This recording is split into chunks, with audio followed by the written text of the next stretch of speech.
When I get tested there at the mobile clinic, they cancelled me first. But I said, no, I'm taking a risk among the taxi drivers, only to find out that my result came back positive.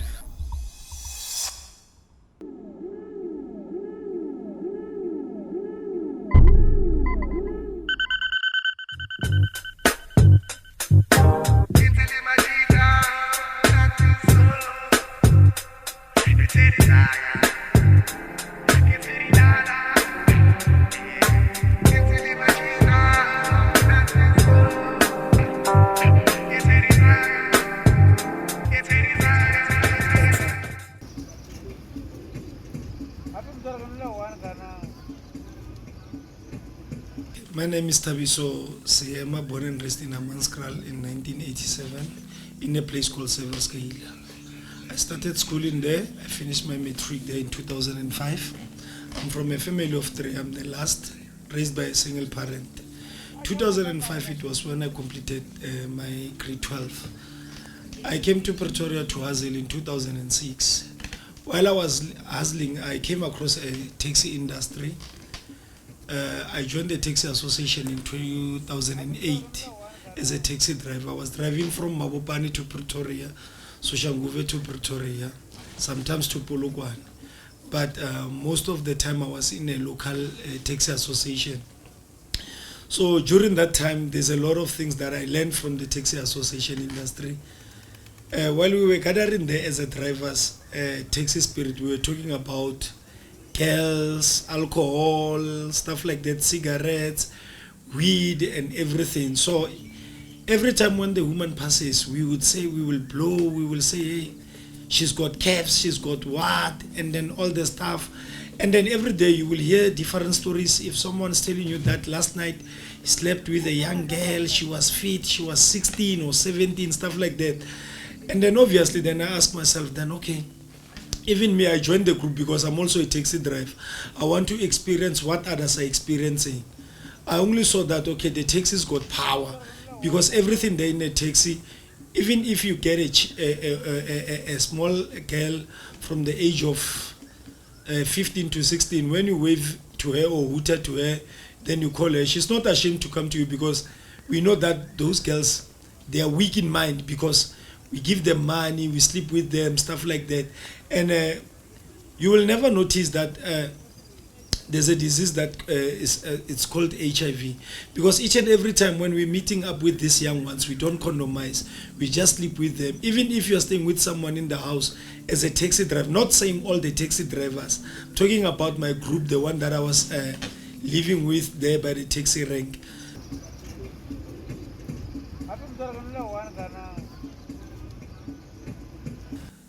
Obviously, every time we were using taxis, the same taxis that we are driving as our bedrooms. Because after the last load of a drop-off, it's around 7 o'clock, 8 o'clock, and then you have to drive back home. When you're on the way, obviously, you know that you have got your side chicks.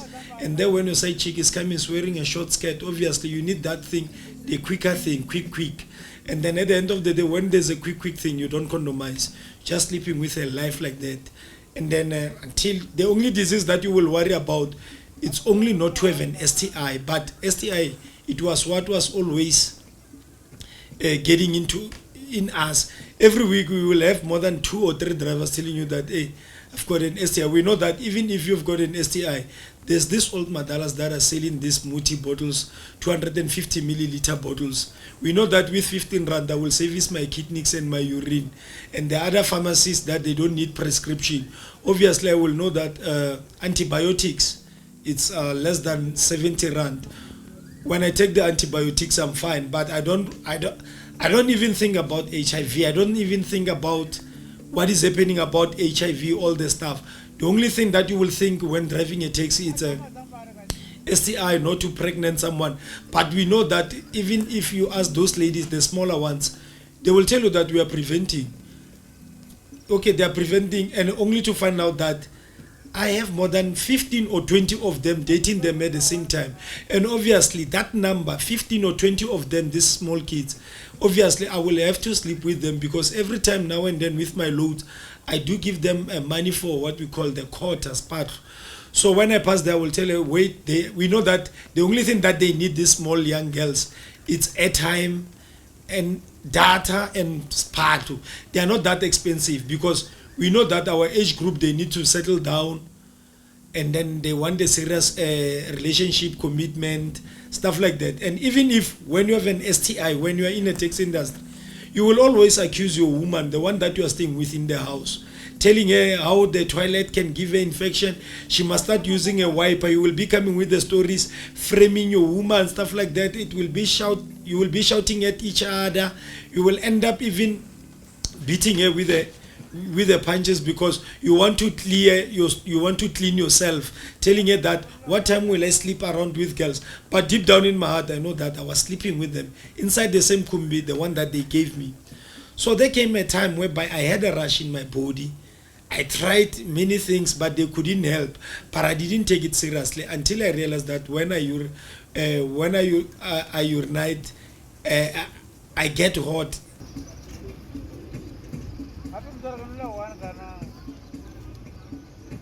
But the test kit is got a C1 list and a C2. And then if it's C2, then it means it's a 2-stripe, then you're HIV positive. And if it's C1, then you're negative. But by that time, I wanted to see, what I wanted to hear from the guy, I wanted to hear him telling me that I'm negative.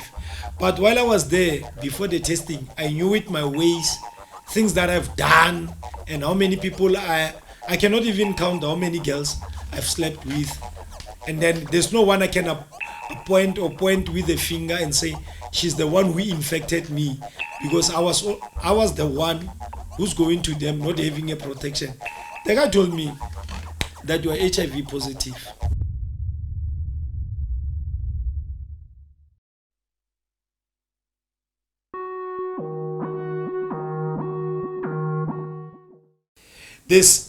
You must ask yourself a question. There was this other time when I went to a B&B with a lady, knowing that at my house there's a woman in my house, but I need to go to a B&B. There's this other B&Bs whereby you pay 60 rand, 70 rand for 45 minutes. You know, obviously you cannot take someone that you say you love to a B&B. Those ones you are saying are the side chicks you found there, you take her to a B&B. I remember the lady in a reception at the B&B said, but yesterday you, Tabiso, you said you will bring me cold drink. But the lady that I'm with, she can't notice that I'm a regular customer of this place. If I come here, who am I coming with? And she doesn't know that she's number 40. She's number 40. How does the receptionist from the B&B knows me? So those are the things that most of the girls, we as men, we target poor people, weak families that we know. Even if the young girls are in a club, I know that if I'm driving, a small girl will never have the mentality to take the car registration and check whose car is this. Obviously, me as a driver, I will tell the young one that this is my car, and then unfortunately in my house, there's my family there in my house. So my family, it's my mother and my brother. Knowing that I don't want to take it to my house, I will take it to B&B. And obviously the problem starts whereby we start not condomizing. It's whereby we drink alcohol. And when we drink alcohol, obviously this alcohol is going all over the board, all over the venue. You will start by touching that person, and then you be in the mood, you be on fire. Even in a car, it can happen. So most of the things.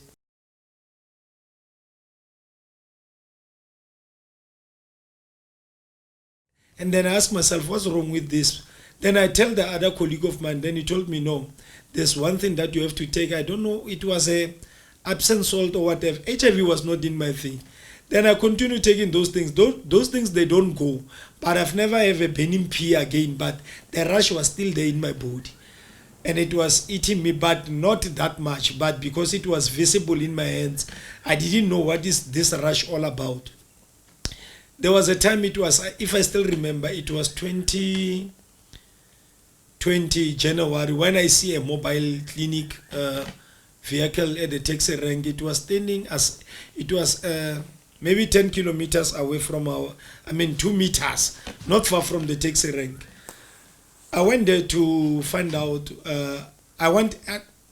I wanted the condoms not to get tested, but when I was there, I was convinced to get tested. And then I tested. When I was about to test, it was a male who was interviewing me, explaining to me about this test kit, how it works, and then if I'm like this, I will be like this. It was just a little counseling in indirect. I can put it that way. So then he told me it was, if I still remember, the test kit is got a C1 list and a C2. And then if it's C2, then it means it's a 2-stripe, then you're HIV positive. And if it's C1, then you're negative. But by that time, I wanted to see, what I wanted to hear from the guy, I wanted to hear him telling me that I'm negative.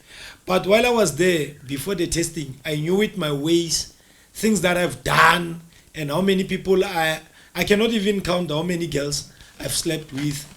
And then there's no one I can point with a finger and say she's the one who infected me, because I was the one who's going to them not having a protection.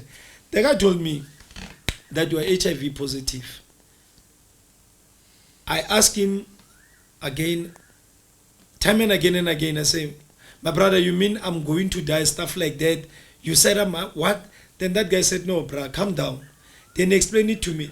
The moment when he was counseling me, my mind wasn't into him. My mind was about people I've seen with my own eyes. Those who passed away those years, how they were like, how they were pushing, how they were pampering them. It was like, now I'm going same way like them. Then he explained it to me. It was like, I didn't want to hear what he's saying. Then he asked me where I'm staying. I gave him my location, my current location. Then he said, okay, what is your nearest clinic? He gave me a letter. He gave me the medication on the spot. He wanted even to take my blood. I said, no, I hate the injections. I will take blood when I get into the clinic. Then he wrote in my clinic card, the one that he gave it to me, that I refused for injection. Stuff like, it was a frustration and confusion in my mind. Then I took my medication. I went home straight. Same night, I didn't start the medication. What was in my mind? It was like, I can kill myself and my girlfriend, or I will kill myself with a quantum. And then it depends. In the same night I came with the medication. I've never drank that medication that same night. I use it the following day. In the morning when I wake up, I normally, when I'm driving a taxi, I normally wake up 3:30. I start in a place called Mabupan. When I was there hootering that Mabupan station, when these Nyope guys, they were calling town taxi. When I look at the rear mirror, I see my taxi is full, but it's full of women. They came that mind that today I'm going to crash this taxi with these women. And my mind was to crash this taxi in Mabopane R80 Kev there in Theo Martin. It calls Theo Martin. I knew it there. If I made a gear 5 and then in a speed of 180, if I change my gear to gear 1 immediately, the taxi will roll. It will roll and then it will be the end of us. But while I was driving it, maybe it was not yet seated, but I was moving slowly, uttering, slowly, looking for two people for taxi can be full. So there was this other woman in at a passenger seat I was with. Then she started telling me about her problems and then how his husband and kids are being, stuff like that. My mind was into her. But she said, oh, I remember she was shorting 5 rand. Then I said, no, it's not a problem, because obviously I know that 4 o'clock, 4:30 I'm in town, 5 I'm going for the second load, 6 is the third load. So I said, no problem. While we were talking, something touches me when this woman tells me that she's the only one suffering, waking, she doesn't have parents, she only has kids, stuff like that. I realize about my problems, my situation also. I start to compare her situation and my situation. That, but I'm not the only one who is who's having problems, life problems in general. Something has changed me. Then I drop them off in town. At night, I started continuing with my medication until to my first appointment at the clinic. When I was at the clinic, it was not easy. Like, I know that is a local clinic, and all those people they who are in a clinic, majority are the people that they are people that they know me, I know them. Unfortunately, there when we started going there, taking that treatment by the clinic, I still remember. It was when the lockdown was starting. When I go to a clinic, it was around March 2021. Then we were all wearing masks, but because of our behavior and clothes, we know each other because it's a small portion of location, and that clinic it's there. It's the only clinic that is operating there. So then my first thing it was like I went to the wrong queue where there were ladies who are pregnant and they're with kids. There was a queue called a pharmacy. There's a one with chronic. Then I didn't understand what is chronic. The other nurse told me, no, when I should be standing in that queue, you're chronic. In my mind, I thought maybe chronic it's a HIV. It's only HIV people. Didn't know that chronic, it can be diabetic, it can be whatever. All this kind of diseases, cancer and all the stuff. Then I wanted a counseling because firstly it was not easy for me to queue in the clinic benches, to go to the pharmacy while people gonna see me where I'm fetching my meds, my bottle, all the stuff. Then asked the sister that can I see a counselor, stuff like that. I remember when that lady was counseling me, I said no. I don't want to go and fetch my medication. I want you to go and fetch it for me and then bring it for me here where we are sitting in your office. And then that lady said, no, you shouldn't be ashamed, Tabi. So I'm also HIV positive. I was like, wow, a beautiful woman like this. And then she's talking to me like, she even showed me a clinic card. She even showed me her test. She even went to take a file and show me that this is me. This is what is corresponding with my ID. I started like feeling now I'm living a new life. And then I'm starting to like I'm in a new planet. I'm no longer in Earth. I'm no longer a taxi driver. Now here's a wife in my next to me. Then I asked her, can you please give me your number? Then she said, what for? She said, no, if I want to ask you something, but I know deep down in my heart. I said I found a woman. She's also HIV positive.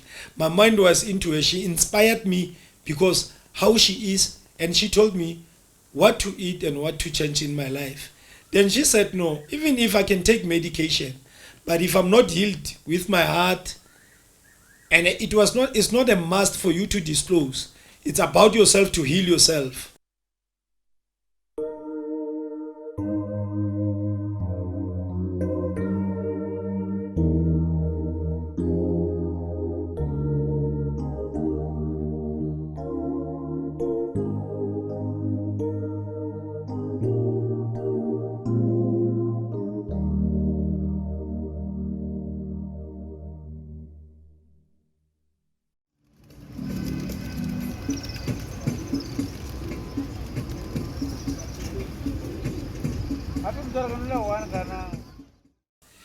Then she started telling me that taking this medication, you need to make a decision.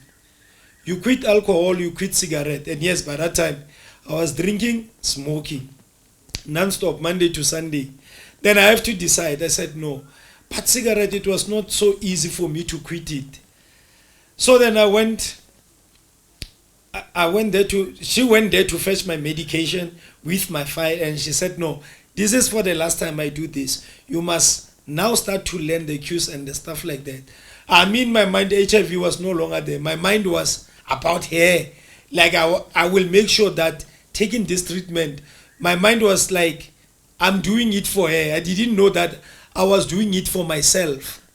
Then when I get into my house, I remember when lockdown started, I was not driving a taxi, and then I think it was Thursday. I was listening to the radio, Motsweding FM, around 11 o'clock. There was this other pastor was preaching all the stuff and preaching, and then I was like, okay, this guy's talking about fornication, adultery, cases and all the stuff. If you slept with a woman, you will have that spirit of them inside you. If you slept with million of them, it means those demons that double it into 2 million.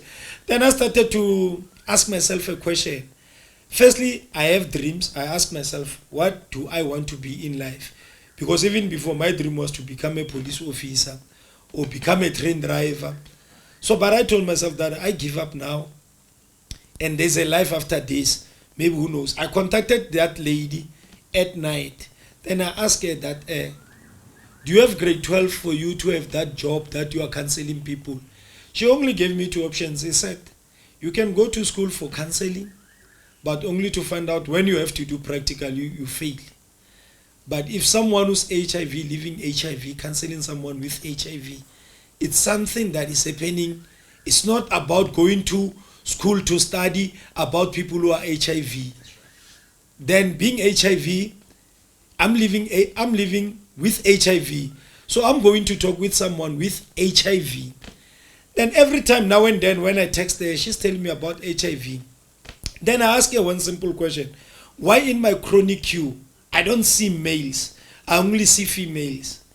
Sometimes she used to say, no, I cannot just say we don't have males. Remember, we have got home-based cares, those nurses who are going door to door to deliver the medication, to check the person if he's drinking the medication. So as the times goes on, I ask her, what is she doing on weekends? She once said she's going to church. And I remember, I have a church also there. There was this other mama there, she's my neighbor. She used to invite me. I've been postponing for almost 4 years, telling her that tomorrow and tomorrow and tomorrow and tomorrow. There was this other day when I was sitting alone after drinking that medication that I have one child and I have to play a father figure to her. I have to look after myself. I have to look after her. What must I do? Something just told me, it was Saturday, I remember. Saturday, and I was having a wine while on medication. I remember I bought 3 liters of wine. It was to roast it off. Then I challenged that neighbor of mine about church. I said, hey, tomorrow I'm going with you to church. She said, it's been 4 years to me. While I was sleeping, I had dreams and stuff like that. And yes, in the morning, I never went to her that I'm going to church. I just bathed. 7 o'clock, I still remember. I knocked there 8 o'clock. She said, no, we're leaving at. She couldn't even believe when my life started to change. We went to the church. It was not easy even at church because that time it was my first time in more than 100 people. Then it's like, even if when they say you are a new member in church, you have to go there. Me, I don't even understand what are they talking about. It's like everyone is looking at me like, who's this stranger? What is he doing here? And then what's going to happen about me? Like, I think those people, when they see me, they see HIV. I remember I used to say no. I once spoke to the ushers in church and say, no, guys, I don't like sitting in front because I don't know how to dance. I just want to sit there at the corner. Please make sure that if you want me to come to church, make sure that I stay to that corner. So the only thing that inspired me about the church, it was like I saw same age group guys like me. They were driving, having their wives, they're married. Others, even though they're still coming, but they worship, they do whatever. I ask myself a question. Then what about me? How can I fail? If someone is driving a big car, came into me as a pedestrian, gave me a handshake, my brother, you're welcome, stuff like that. Then that thing from that day, it has changed my life, whereby I started having visions. And then I started to study those people. There was nothing wrong about them. There was nothing. And it is inspired me because same age group of mine are there in church. Ladies, I was like, even when I see the ladies there in church, I said, oh, God, I have to find a job, a good job, so that I can find a nice, perfect lady in church who she's not drinking. Like it was a second dream in the third world. Then again, started getting used to that church until I went, until today, I'm still the member of that church. Then while I was busy collecting my medication, then I think maybe by praying, God is giving me visions about what I want to do or how I can make myself to survive and help others. I had a vision whereby I asked myself, I created groups on Facebook, praying. I had this vision that if I can open a Facebook account and then calling it HIV Living, Helping Each Other, I want to say, I know people will subscribe. I know that there's no one who will subscribe and not being HIV. So most of the people, when I started that group, I remember it took me a week to have 5 people. But in 3 weeks, it was already over 300. So then when I was busy posting there were other people like, they can screenshot my message, maybe canceling his brother by seeing me there.